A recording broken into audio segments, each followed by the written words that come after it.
शुक्लाम्बरधरं विष्णुं शशिवर्णं चतुर्भुजं प्रसन्नवदनं ध्यायेत् सर्वविघ्नोपशान्तये।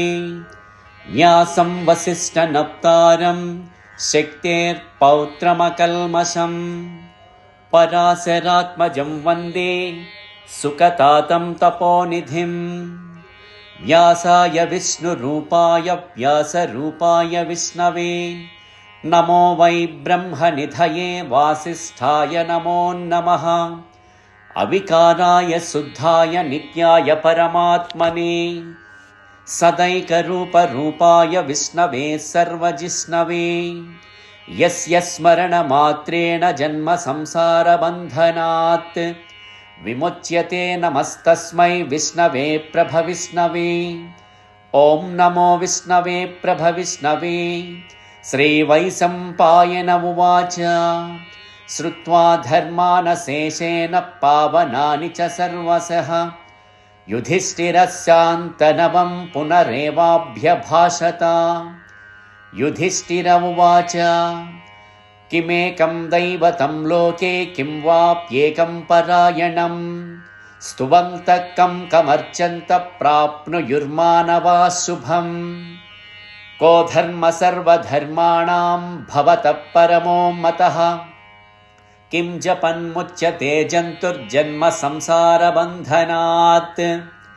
श्रीभीष्म उवाच जगत्प्रभुं देवदेवम् अनन्तं पुरुषोत्तमं स्तुवन्नाम सहस्रेण पुरुषः सततोत्थितः तमेव चार्चयन्नित्यं भक्त्या पुरुषमव्ययम् ध्यायन् स्तुवन्नमस्यंश्च यजमानस्तमेव च अनादिनिधनं विष्णुं सर्वलोकमहेश्वरं लोकाध्यक्षं स्तुवन्नित्यं सर्वदुःखातिगो भवेत्।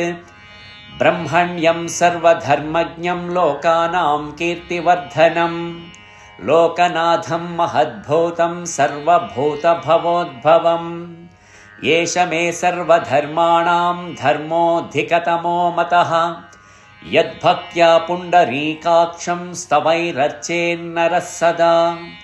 परमं यो महत्तेजः परमं यो महत्तपः परमं यो महद्ब्रह्मा परमं यः परायणं पवित्राणां पवित्रं यो मङ्गलानां च मङ्गलं दैवतं देवतानां च भूतानां यो व्ययपिता।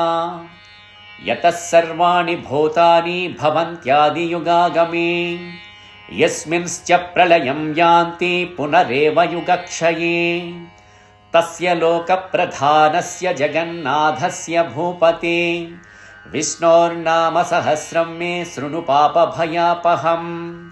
यानि नामानि गौणानि विख्यातानि महात्मनः ऋषिभिः परिगीतानि तानि वक्ष्यामि भूतये।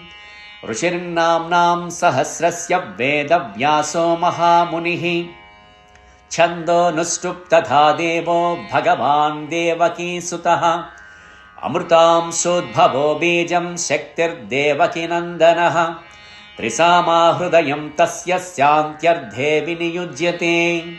विष्णुं जिष्णुं महाविष्णुं प्रभविष्णुं महेश्वरम् अनेकरूपदैत्यान्तं नमामि पुरुषोत्तमम्। अस्य श्रीविष्णोर्दिव्यसहस्रनामस्तोत्रमहामन्त्रस्य श्रीवेदव्यासो भगवान् ऋषिः अनुष्टुप् छन्दः श्रीमहाविष्णुः परमात्मा श्रीमन्नारायणो देवता अमृतांशोद्भवो भानुरिति बीजं देवकीनन्दनस्रष्टेति शक्तिः उद्भवः क्षोभनो देव इति परमो मन्त्रः शङ्खबृन्नन्दकी चक्रीति कीलकम् शार्ङ्गधन्वा गदाधर इत्यस्त्रम् रथाङ्गपाणिरक्षोभ्य इति नेत्रम् त्रिसामाः सामगः सामेति कवचम् आनन्दं परब्रह्मेति योनिः ऋतुः सुदर्शनः काल इति दिग्बन्धः श्रीविश्वरूप इति ध्यानम् श्रीमहाविष्णुप्रीत्यर्थे सहस्रनाम जपे विनियोगः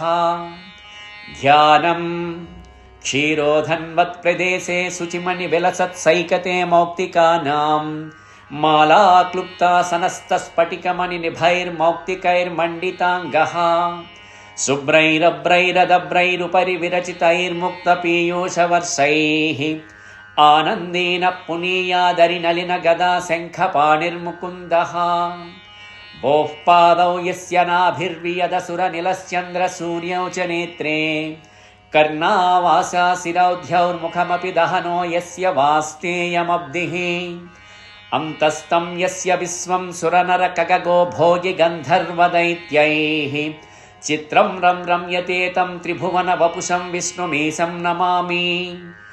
ॐ नमो भगवते वासुदेवाय। शान्ताकारं भुजगशयनं पद्मनाभं सुरेशं विश्वाधारं गगनसदृशं मेघवर्णं शुभाङ्गं लक्ष्मीकान्तं कमलनयनं योगिहृद्यानगम्यं वन्दे विष्णुं भवभयहरं सर्वलोकैकनाथं मेघश्यामं पीतकौसेयवासं श्रीवत्साङ्कं कौस्तुभोद्भासिताङ्गं पुण्योपेतं पुण्डरीकायताक्षं विष्णुं वन्दे सर्वलोकैकनाथं नमः समस्तभूतानाम् आदिभूताय भूभृते अनेकरूपरूपाय विष्णवे प्रभविष्णवे सशङ्खचक्रं सकिरीटकुण्डलं सपीतवस्त्रं सरसीरुहेक्षणं सहारवक्षस्थलशोभिकौस्तुभं नमामि विष्णुं शिरसा चतुर्भुजं छायायां पारिजातस्य हेमसिंहासनोपरि आसीनमम्बुदस्याममायताक्षमलङ्कृतं चन्द्राननं चतुर्बाहुं श्रीवत्सा